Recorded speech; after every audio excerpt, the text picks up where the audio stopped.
Welcome back to another episode of Global Card Collectors. Today we have the original OGs, Will at Cart Adami on Instagram. I'm John at Istanbul Cards on Instagram, and we just hopped on to catch up.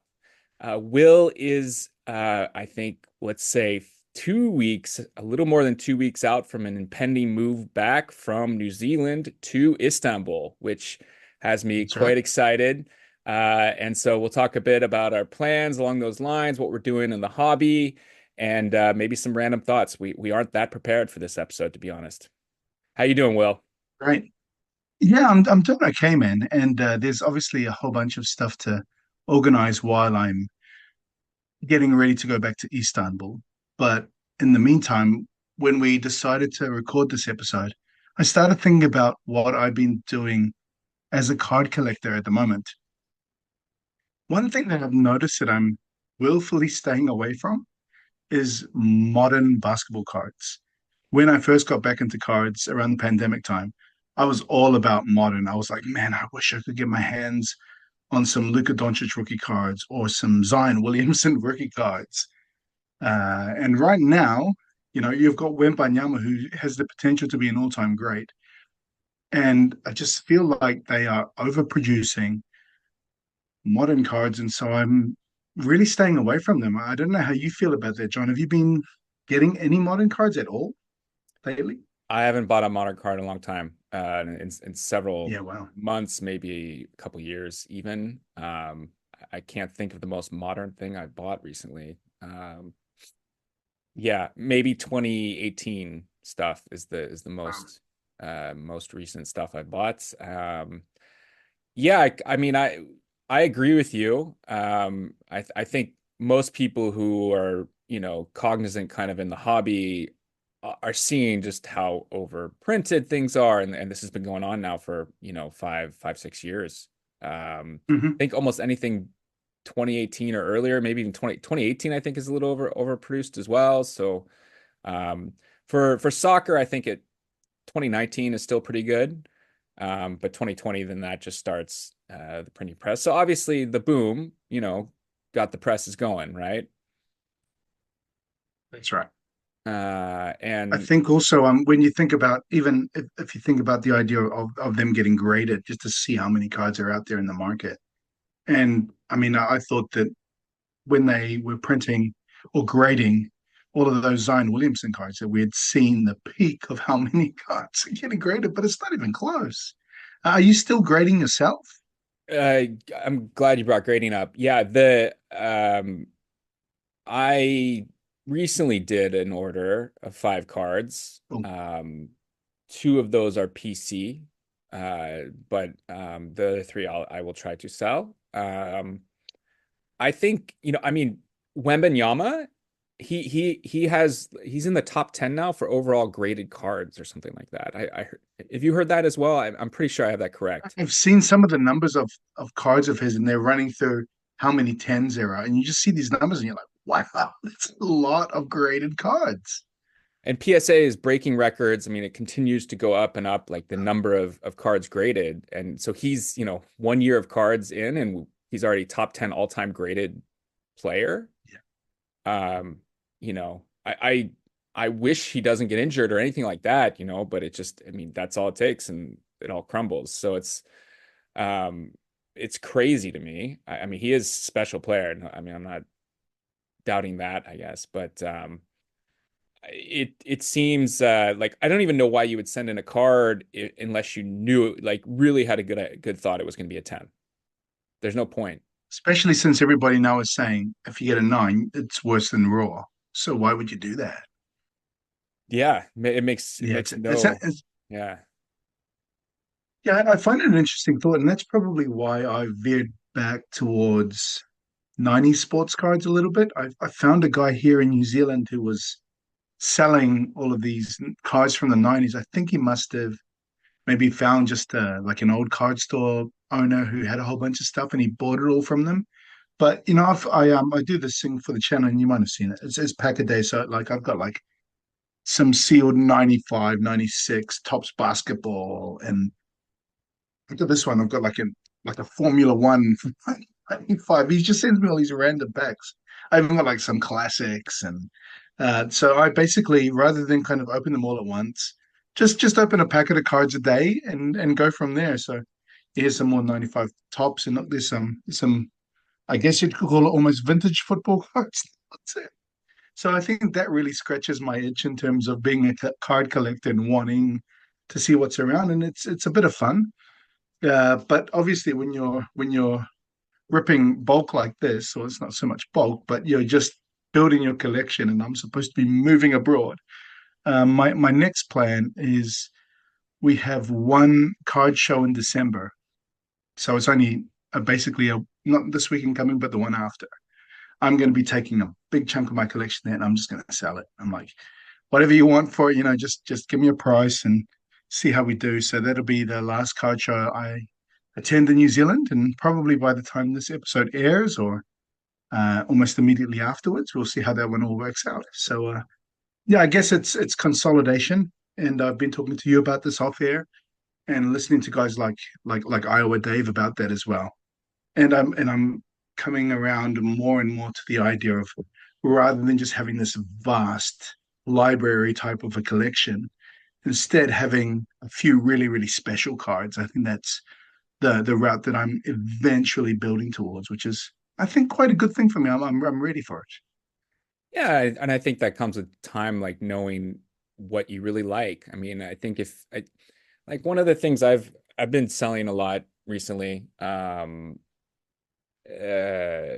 for that reason, but also, you have cards that you own for a year or two and enjoy them, but after that amount of time, I mean, maybe it's like a one of our earlier girlfriends or something, you just realize it's not a long-term relationship, or you just kind of don't have the same love that you did when you first got it. And it was nice. It was a nice 1 to 2 years. There's nothing wrong with that, but you just shouldn't hold it more than 2 years, right? You shouldn't string a girl on for longer than that.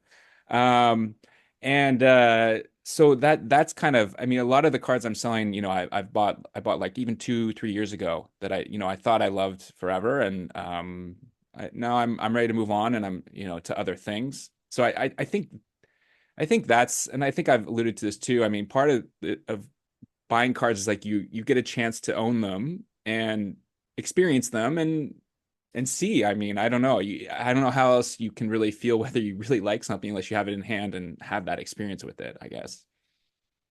Is there any right now that you've probably held on to for a long time that you're like, no, I still want this one. This is one I'm keeping right now. Is there a particular card that comes to your mind, or cards, Yeah, actually, yeah, yeah. come I'm to your definitely mind? not selling them all. Yeah, I mean, Yeah. like my Luka Modric 2005 sticker, I'm definitely gonna keep. I'm even Yes. debating the 2006 though, letting it go. Wow. Wow. Which if I've already debated it, that probably means it's gone, right? Wow. Wow. Uh, what else? Look at I mean, Luka Doncic. Those Crusades looks like you're going to keep those. They're cool. They look cool. I can't wait to see those in person. yeah, I like those. The upper deck, Real Madrid cards, I won't let those go. Yeah. I mean, I've kind of got the shelf divided, and I really like what I see up top. I mean, there are smaller cards, like some cards of my favorite U.S. National team player of all time that no one really else wants, I think. I won't. I love those. Yeah, I mean, we all have those cards in our collection, like cheaper ones That's or right. that speak to us. And I mean, I recently got a Hedo Turkoglu card. I don't have it here, but it's EX 2001 EX, Cool. and it's awesome. Like I just love that card, and I spent more than I probably should have for it, but I love it. And I've definitely been going back to the kind of Kings era. I've been doing a lot of I've discovered Topps Finest from 2000, kind of that era, the 2000s, and That's right. really 2002 and 2003 are just amazing years. And of course, everyone knows 2003 years if they're into basketball cards from that era because LeBron and Wade, Bosh, that whole rookie class. But Mm-hmm. 2002, the rookies were not, anything to get excited about. So it kind of flies under the radar. And so yeah, I picked up the Bibby Gold Refractor of '02 and '03, and both of them are out of 25, and they're just beautiful cards. Like there's no 1 of 1, there's no out of 10. And these are the years the Kings were great, and so this is kind of, I'm really happy with, as I said, the Turkoglu card and these two cards. Um, kind of, I think they'll be forever cards, but as I said earlier, I'm not the most Fidel, I guess, but I don't think anyone should be or feel the pressure to be. I think I felt the pressure maybe on myself to be.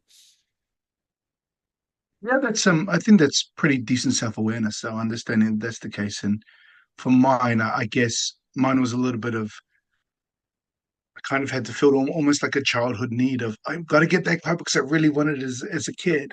And I really used to love collecting sets. So, and I really used to love opening up packs. So maybe there's a little bit of that I've been able to kind of act out for a while. And now that that has run its course to an extent, I think it's time to really decide what I want right now. And like you, I think there'll be cards that I will want to keep, but there'll be cards that I'm ready to move on from. Interesting that both of us have moved away from modern, and you've gone into the tops. What was it? Was it Chrome you're going with? Tops Chrome, Topps basically now, right? finest. Finest. Yeah, very good. So you're moving into Tops Finest, and I feel like I'm moving more into to rugby and cricket cards still. Looking at just that market, I find is A, really affordable, and B, it just is. It's got that nostalgic feel that I really, really enjoy. There's literally a brand new set of Futera cricket cards that have just come out, Ah, and they're selling for about $250 a box. So I am trying to win one in a Raz tonight. So we'll see how it's and whether or not I can get it. If I can, that'd be great. If not, no problem.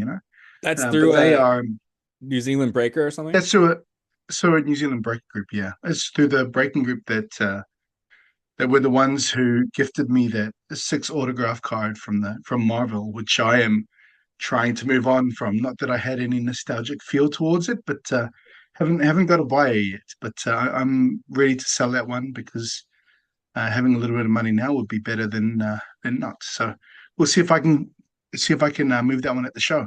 Maybe you never know. What do you think about the card market, kind of overall?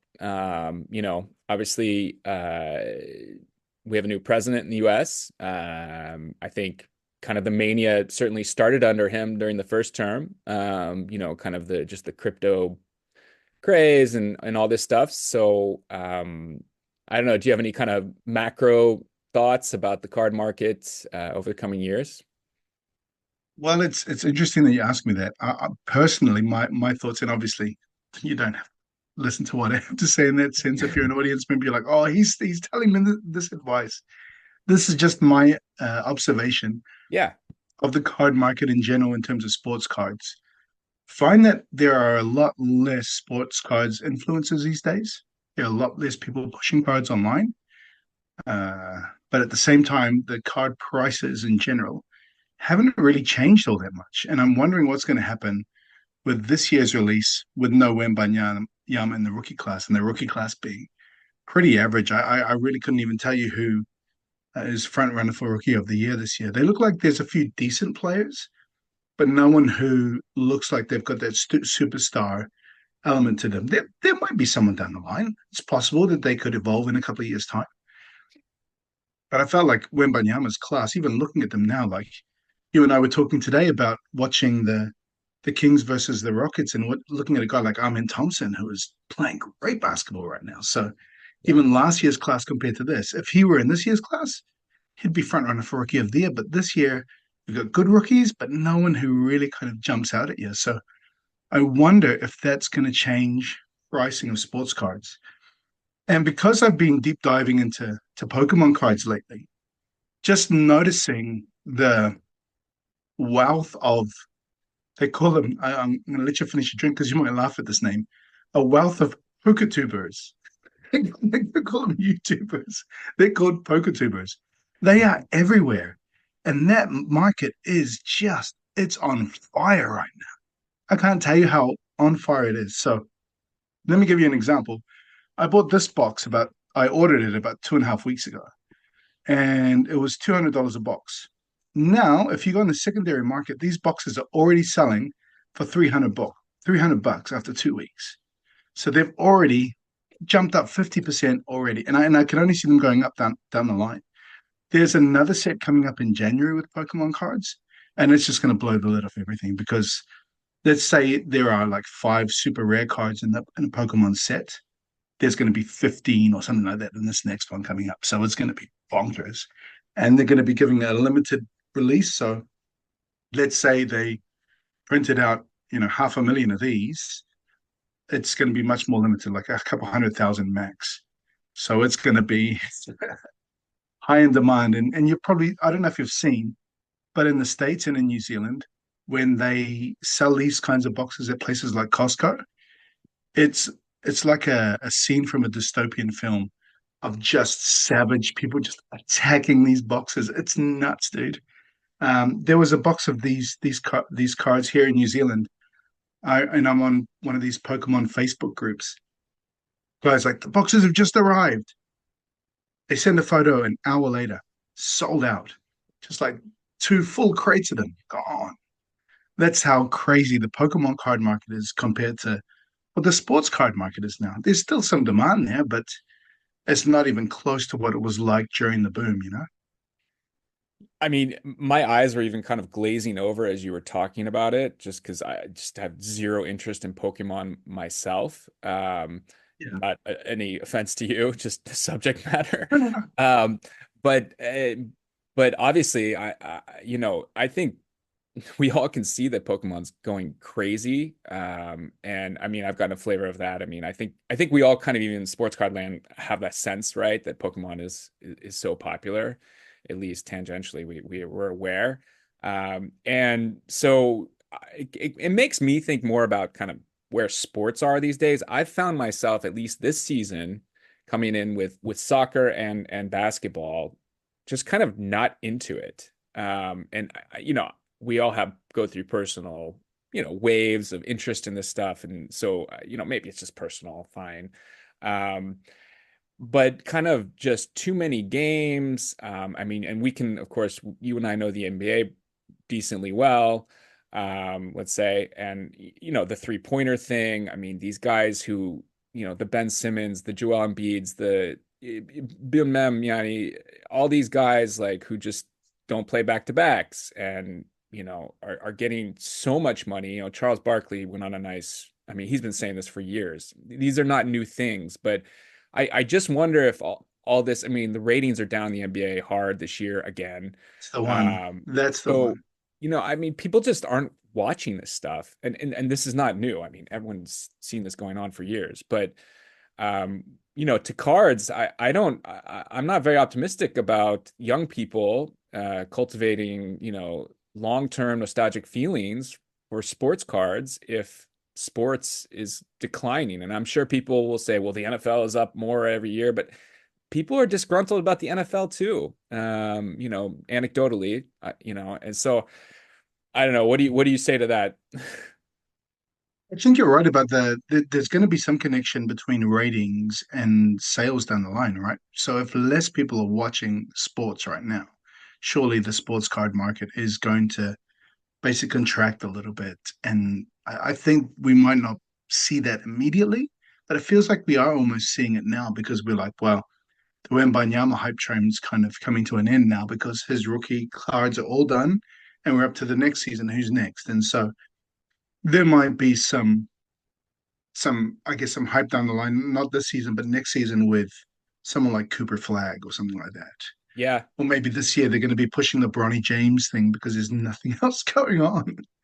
But I think it's going to be a harder and harder sell moving forward because there are just going to be less people who are interested in sports in general, at least in the NBA. Yeah, if you look at viewership, it's way down.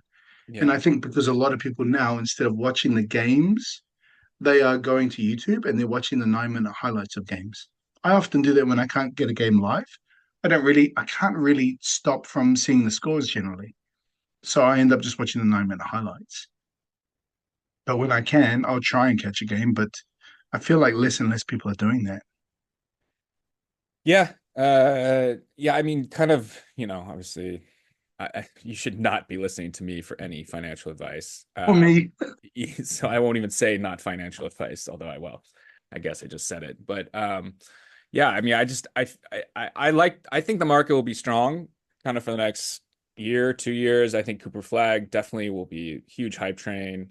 Um, but I just see over time that where we are is just not it's just really hit me. I think that sports cards are overpriced just across the board, and Mhm. most of that overpriced is in modern.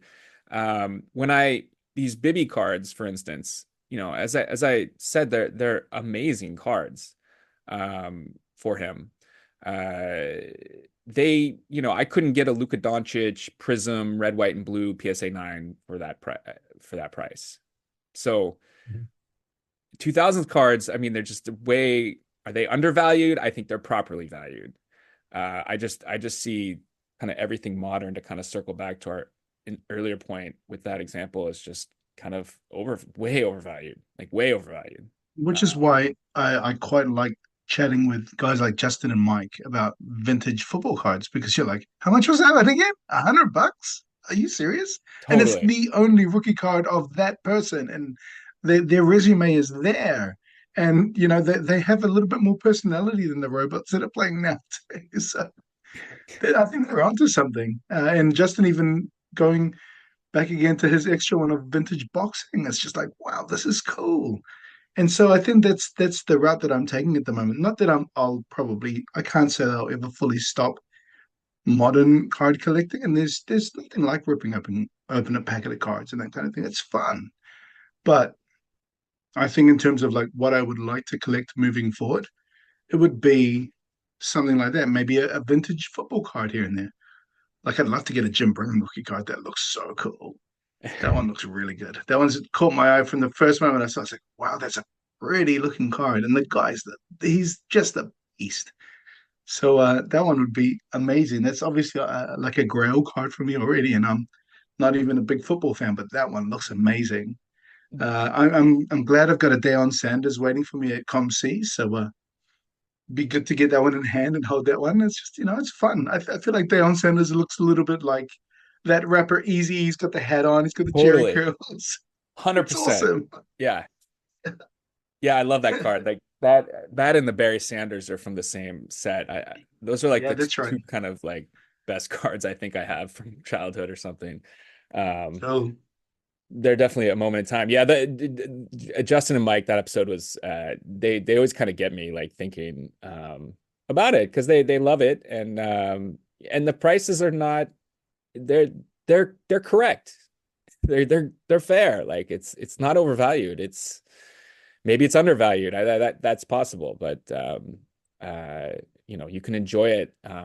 Yeah, the other thing I am looking for now, I am kind of looking for a couple things. I want to. I've always loved the '87 Fleer Jordan.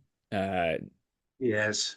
so I'm kind of, I don't know. I don't know what grade I'm gonna do, but maybe like a PSA 4 or 2. I don't know. Like low grade, of Yeah. course. And I'd like to get an Oscar Robertson's 1961 Fleer.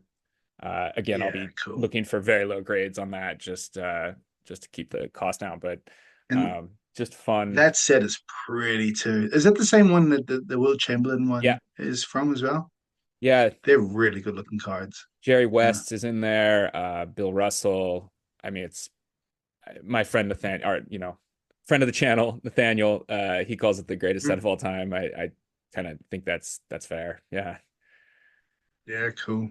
Um, But it's I think it's a good route to go down rather than just sticking in one lane. I think having that self-awareness and that growth that, you know what, this might be what I want to do right now, and that's fine. And I feel that way, and I don't feel like I've turned my back on modern cards in that sense, but in a way, I'm like quite glad that I'm not going down that route, mainly because I'm just like, just don't think, as you've said from the beginning, it's just too pricey for what it is. yeah. I just feel like the market in general is overpriced, and doesn't matter what kind of cards you're going to get, you're probably not going to earn your money back on them. Not that you're in it for that, but at the same time, it's just like, wow, you could have gotten, the rookie card of Joe Montana instead of one of 15 of Joe Burrow. Totally. Yeah. Yeah. Yeah. Um,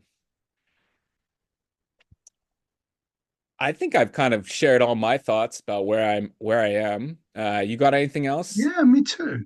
Well, I guess the only other thing is, I guess people probably already know that I pulled a whole bunch of Jonah Lomu rookie cards. Those will probably be going to be my next move. I'll be when I am able to build up the funding, I'll send those all off to PSA. So right now they're sitting in my ComC account, and they made it there safely. So I'm very happy about that. And so the next step is basically going to be putting the money in the account, pressing the button, and just waiting for a few months to see how they work out. But I guess that's my next big play.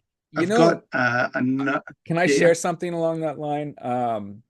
You and I have both noticed we have been doing grading through ComC. Um, Hmm. and I actually I was okay, so there's this 2006 World Cup Panini set. I want to get all the US players in PSA 10. And a couple of them only have like two or three copies. Like it's not that easy, because they're not important players. I forget the example from 86 Fleer. Like they pay like 15 grand for some PSA 10 of some guy who, it's just not that common or whatever. One came up on eBay, like one of two copies, and I thought, no problem. I'll put in a pretty big bid. Someone beat me, and they paid $150 for it. I mean, which is wow. Um, so I went on ComC, bought a copy, asked them to grade it, and I got a PSA 10. So I mean, I think that they probably, if they're smart, look at their copies. Let's pick out the best one. Otherwise they're just scans on screens. Who really cares and we have gotten very good grades from ComC, even though we never see the cards themselves, right? So now I'm thinking with your Lomus, maybe you should like just ask for one to be graded or something and see how it goes. Like they might, I don't All right, know, they might grade what all they right. think. I know you've looked them all over anyway. Hat tip for people. I mean, ComC too, they often advertise like on Instagram, bought for $8 on ComC, graded $20, and then sold for Mm. 200. And it's always these kinds of cards from these sets that aren't serial numbered. And I mean, it's a great way to make money. So Oh, I like there's that my play. tip. I like that play. I'm going to look more into that one. So I will be scanning the copies that have been scanned onto ComC, see which one I think is the best looking one, and I'll send that one in first on its own and see how it does. I like that. I like that a lot. You're gonna go somewhere else though before I brought that in.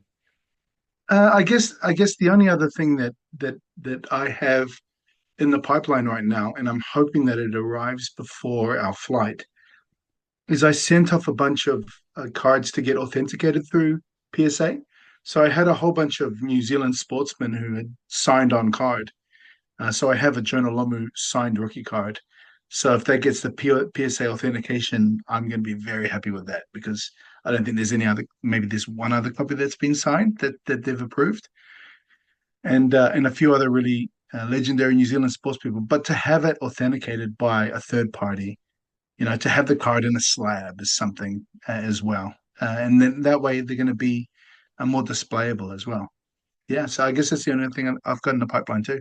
That's awesome. I'm super pulling for you. Obviously, Lomu is your guy, your main Yeah, PC player, and getting that auto is amazing. And yeah, I mean that's PSA. That's a great service. I mean, I just don't recommend people to be sending in modern cards unless they look flawless. yeah, that's And fair. and I certainly won't be buying PSA 10s of modern cards. So. Yeah, would you let's say for example for autograph authentication, would you consider going through CGC now because they are with JSA? I have a feeling that might not be a bad play, but still PSA just seems like it's the one that everybody seems to like if you are planning on reselling it down the line. So I Yeah, don't know. I I got haven't really nothing. kind of. I just got nothing to add on that. I don't do it. I won't do it. Yeah. I just don't do autos really. Unless Yeah. they're already from a card. Yeah, I was just going to say, let's say for instance, you went to a game. We go to a game in Turkey, and we get to meet Nikola Jokic, and we give him a card, and he signs it in person. Would you send it out to an authenticator then? Uh, maybe. Yeah, maybe, Yeah, but not yeah. sure. Not sure.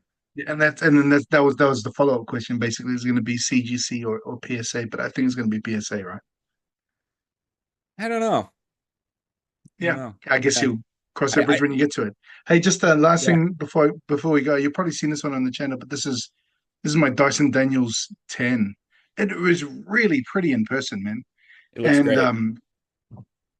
so when I was at the Auckland Card Show, they gave me this a pack of cards, and this was in it. So this is a Dyson Daniels Gold to 10, and it's graded a CGC 10 as well. So he's playing great this season too, and I really like this one. So this one might be one that I might want to sell off too, but it does look really good in person, and you can see the CGC has new slabs now. So that's something else that I didn't notice beforehand. It's that's a great design for it looks really good in CGC. I agree. I Yeah. agree. All right, buddy. Is there anything else that you want to touch on before No, we?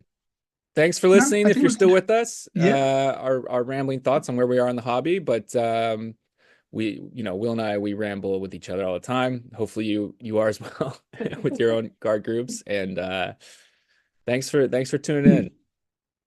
Perfect. All right, buddy. Yeah, we'll talk soon. See you.